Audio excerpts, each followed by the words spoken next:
Hello guys, this is Joshua. We're here and today I'm going to do a review for Rogue One, a Star Wars story. I rewatched the film today, so I thought I might as well watch the film. So, overall opinions on it, it's a nice, good film. It's not one of the best Star Wars films. I used to actually think this was the best Star Wars film. Of course, over time, it's of course gone quite low down on the list compared to where it was before. So overall thoughts of the film, it was alright. It helped fulfill a big plot hole of episode 4. First of all, let's just get to the plot. The plot is the Empire has this weapon called the Death Star, and that can destroy an entire planet. So the rebels are thinking, okay, this is a bad idea, we need to get it sorted out. So they're trying to find the plans to the Death Star, as there's a weakness within those plans. I'm not going to get too much into it. So basically they need to get the plans so they can get them over to the rebels so they can destroy the Death Star. So, yes.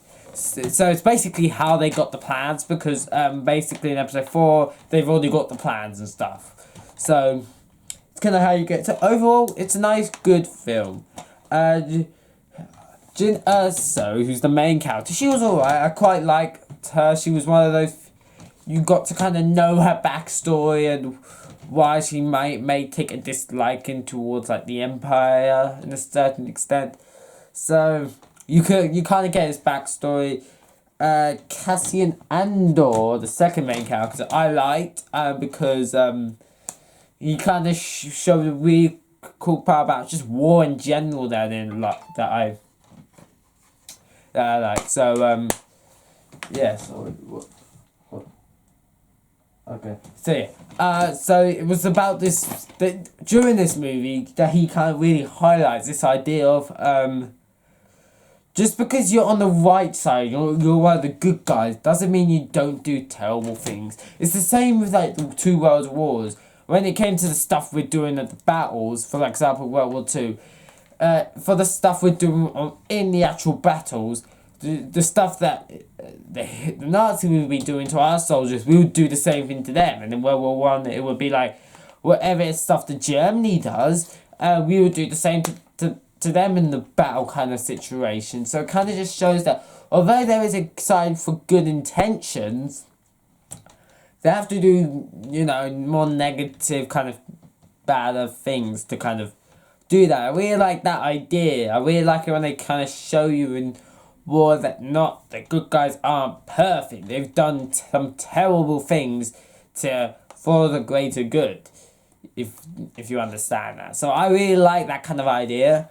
So the other problems like the droid K2SO is a clear shot there. I did actually like him. I liked him really much. He was really funny, and he's basically a reprogrammed Imperial droid to be on the rebel side. So it was good. He was just funny. So yeah. Now let's get to some like complaints I have. We have this guy with a gun, the pilot, and the blind dude, which I think his name is Shurat. And it says a lot, Shurat or something like that. And it says a lot that 2 of those other characters I don't actually know the name for. It's because they don't really feel important. Shurat is quite nice though. I don't even know if that's her actual name. I'm pretty sure it's Shurat. I don't actually know even his name properly. But I really liked him. He's basically a blind man, but he's force sensitive, which I really like that idea. But the pilot is a defective from the Empire, but they didn't really do anything with that. They do that better with Finn than this character. And the guy with the gun is just the blind guy's friend. He doesn't have his own personal backstory. That's the problem I have like with those 3 particular characters, the gun, the pilot, and the blind man.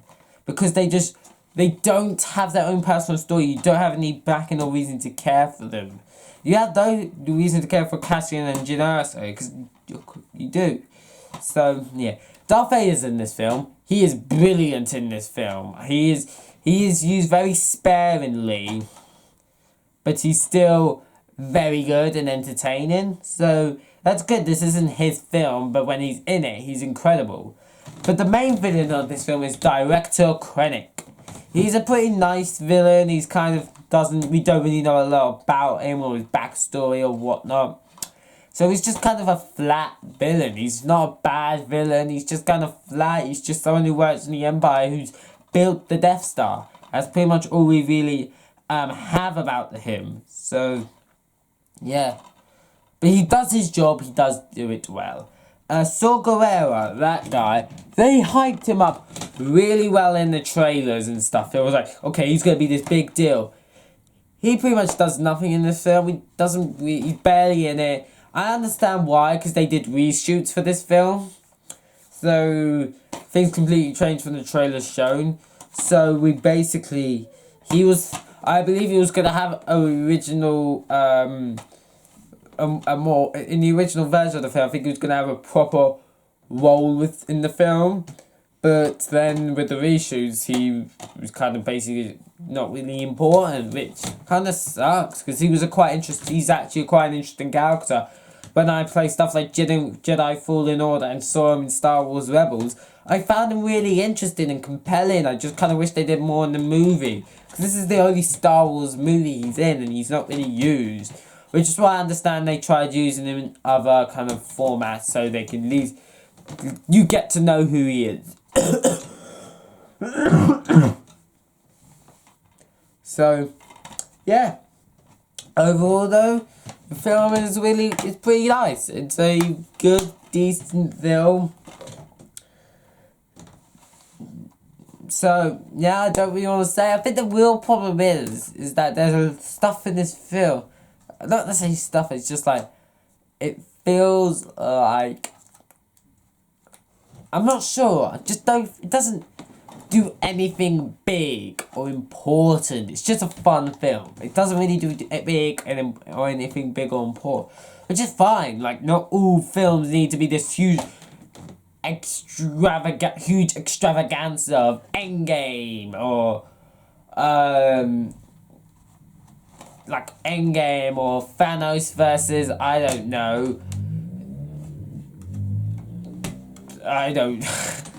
or, it doesn't need to be a movie like that big. It doesn't need to be like an Endgame when all the superheroes go and they're like, yeah, let's save the day. Like, it's nothing, not every film needs to be this big extravaganza.